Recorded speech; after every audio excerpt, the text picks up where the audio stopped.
Pingile astumise idee tuli Ameerika treener Jim Millerilt ja tema koostööga Reebokiga 1986. aastal tegid põhisammud, kuidas õige tehnika on, milline võiks olla muusika tempo ja ka milline siis võiks ka olla see stepipingi kõrgus. Eestis seda jõudis 1993 ja minu sõbranna treener Kristel Tamm Väike-Maarjas ehitas ise need stepipingid ja puidust. Nii et nad töötasid tal väga hästi ja ta tegi päris pikka aega nende peal. Aga ma loomulikult soovitan professionaalset pinki, sellepärast, et seal on 3 raskusastet. Nii et ta alustatakse 15 sentimeetrit ja siis teda saab tõsta 5 sentimeetri kaupa, maksimum on 25 sentimeetrit. Aga pingi kõrgus oleneb siis sellest, kui pikk on treenitava sääre pikkus. Ja oluline on pingile astudes see, et põlveliigese nurk oleks suurem kui 90 kraadi. Et see on selleks, et hoida siis meil seda põlveliigest ja hüppeliigest. Stepitunnid on mõeldud erinevatele raskusastmetele, et kõik huvilised saaksid rahulikult sisse elada. Stepitunnil on mitu raskusastet, et vastavalt siis sellele, kas ta on algajatele või edasijõudnutele. Ja ka me vaatame, kas ta on tantsuline step aeroobika või siis hoopiski ta on suunatud lihastreeningule. Et kahjuks nüüd viimase aja trend on see, et stepipinki kasutatakse rohkem kui lihastreeningu abivahendina.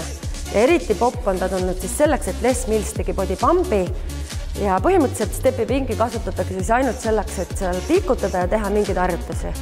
Aga põhieesmärk minu meelest sellel tunnil on ikkagi see, et sa saad arendada ka selles tunnis aeroobset koormust. Ehk siis vastavalt jälle inimesele, et see 1-tunnine trenn vastab 12-kilomeetrisele cross-jooksule 1 tunni jooksul. Et kui sa teed intensiivselt tund aega, siis on ta väga hea aeroobne koormus. Vastavalt sellele, et hoida põlveliigest, siis ongi see, et see tunni tempo ei ole kõrge, ehk see intensiivsus. Et selleks me hoiamegi hoopiski, me tugevdame põlve ümbritsevaid lihaseid. Ja see on ka väga positiivne. Ja kui meil on õige astumise tehnika, siis tegelikult ta just soodustabki põlveliigest ja hüppeliigest ja annab ka siis meile seda aeroobset võimekust juurde. Step aeroobika on tund, kuhu on oodatud ka need inimesed, kes kipuvad ülekaaluga kimpus olema. Stepitund oleks nendel ideaalne. Selles mõttes, ja see on hästi oleneb siis ka treenerist ja milline, nagu ma ütlesin, mis on selle tunni eesmärk. Aga tegelikult sellist tund aega rahuliku pulsiga, mis siis algajatele ongi maksimaalselt 128 lööki minutis, on see muusikatempo, mitte inimese pulss. Ja edasijõudnud saavad juba siis näiteks 135 lööki minutis teha, aga nüüd, kes on ülekaalulised, ei kasutata hüppeid ja madal tempo. Ja tegelikult nad tugevdavad nii oma südamelihast, saavad aeroobset, pluss nagu saab teha väga huvitavat ja mitmekülgset lihastreeningut stepipingi peal. Et minu meelest see on minu jaoks on step üks mu lemmikuid juba läbi aegade, ma seda olen kindlasti üle 15 aasta teinud, kui mitte rohkem. Ja ma nagu ise väga soovitan seda step body trenni. Selles mõttes, et on pool tundi, on siis lihtsam sammu kombinatsioon, kus me tegelikult ka arendame koordinatsiooni, mida meil elus on vaja. See arendab ka tasakaalu ja järgmised 30 minutit on siis tegelikult lihastreening, kus me saame kõik suuremad lihasrühmad ära teha. Ja see tund on minu jaoks ja mu klientide jaoks ka on tõsiselt mitmekülgne ja huvitav. Et ma soovitan kõigile tulla ja proovida. Selleks, et step aeroobika tund igati õnnestuks ja tooks enesega kaasa ainult head tuju ning tulemusi, mitte vigastusi, tuleb selgeks saada põhitõed. Ma loodan seda, et iga treener, kui ta tundi alustab, siis ta näitab need põhitõed kiiresti ära. Et mis siis nagu on oluline? Et me pingist ei ole väga kaugel. Et ütleme, et see siis on 1 jala laba pikkune. See on circa 20 sentimeetrit või natukene pikem. Sa oled pingi keskel, keha hoiak on hästi oluline, nagu igal pool, kui sa alustad treeningut. Pea on otse, õlad on all, kerelihased on toonused, tuharlihased on kergelt toonused ja oluline on ka see, et jalg on põlveliigesest kergelt kõverdatult. Ehk seda kutsutakse nagu pehme põlv, et me ei siruta põlveliigest üle. Et nüüd, kui me pingile astume, siis tehnika on see, et sa astud pingi keskele ja kogu täistallaga. Selles pingi kaugel, kogu täistall.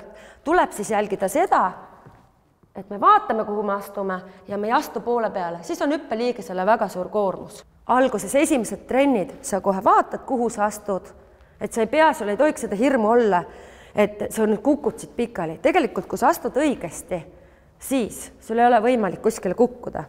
Pink on hästi stabiilne tegelikult. Pingi keskele. Maha astudes on oluline siis see, et sa ei astunud kaugele. Sa paned kõigepealt maha päkka ja siis sa rullid maha kanna. Ja jälgid seda, et alustades uut liigutust on kannad kindlalt maas.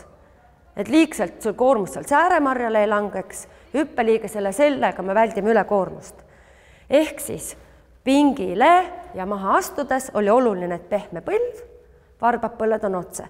Kui me sooritame pöördeid ja pöörded on lubatud ainult edasijõudnutel, algajatel pöörded ei ole, aga kui sa astud näiteks pingi diagonaali, siis sul on jälle oluline see, et su pöid ja põlv on liikumise suunas. Niimoodi me hoiame oma põlveliigest ja me väldime siis seda põlvevigastust. Mõistagi ei jää kõik õpetused korraga meelde, seepärast toome välja ka tüüpilised vead, mida oskamatusest kiputakse ikka tegema. No mida ma tähelepanu olengi just pööranud, et tüüpiline on see, et sul jääb kand poole peale, ehk sama see kehtib ka lihastreeningu puhul. Kui te teete väljaste kükkepingile, siis on ikkagi see ka, et sa rullid kand back, ehk siis see täist taldab pingile. Inimesed mõtlevad, kui ma teen lihastreeningut, siis ma võin teha natuke võib-olla lohakalt, ma ei pea vaatama. Seal on samad reeglid tegelikult kehtivad. Kuidas sa hoiad oma põlve, varvast suuna, see on kõikide lihastreening, küki nagu põhitehnika. Ja siin ka jälgida siis seda, alguses on natuke raskem, ehk sa pead keskenduma, aga kui sulle see meeldib, kui mina nagu hakkasin õpetama minna, mõtle selle peale, et kui loomulik on meil astuda nagu trepist ülesse. Meil just käime hästi palju trepist ülesse, trepist alla, et liiga palju ei ole ka mõtet. Siin käib tegelikult kogu aeg põhimõtteliselt parem vasak. Ja algajate tunnid on sümmeetrilised tunnid, et me arendame mõlemat poolt võrdselt. Et juba edasi jõudnute, mis on tantsuline, kus on täielik oma fänniklubi ja Eestis on ka väga palju häid stepitreenereid, neid jääb kogu aeg vähemaks, sest inimesed kardavad seda koreograafat tantsulist osa, aga selleks ongi mõeldud meil see bodystep. Ehk siis pool stepitundi, pool lihastreeningut. Seal on kerge kombinatsioon, et üldjuhul need põhisammud on hästi kerged. Kui te need põhisammud selgeks saate, siis see on puhas nauding minu meelest ja mõelge kogu aeg, tastate pingi peale, pingilt maha ja reied ja tuharliased, niimoodi tööd, et üldse ei mõtle selle peale. Et kes tahab ilusad tuharliased saada, siis palun, stepitund on selleks ideaal. Step-aeroobikat saab harrastada ka kodus, aga siin ei piisa ainult pealehakkamisest, kindlasti on eelnevalt tarvis selgeks teha ka olulised nüansid. Tegelikult sa võid kodus seda teha, sest et ka YouTube'is on väga-väga palju stepitunde, et kui ma ikkagi soovitaks kas ühe trenni teha treeneriga koos, kas või võtta see üks tund personaalselt, mida ma ka täitsa vabalt võin teha ja ma arvan, et meil on treenerid, kes teeks. Sa saad selle tehnika selgeks, see on nagu ABC, kui sa hakkad tennist õppima, kõige olulisem on tehnika. Sa saad õigesti paika ennast ja siis sa võid juba läbi YouTube'i või läbi video teha kodus treeningut. Osta ainult pink, see on eluaegne, see ei lähe katki ka.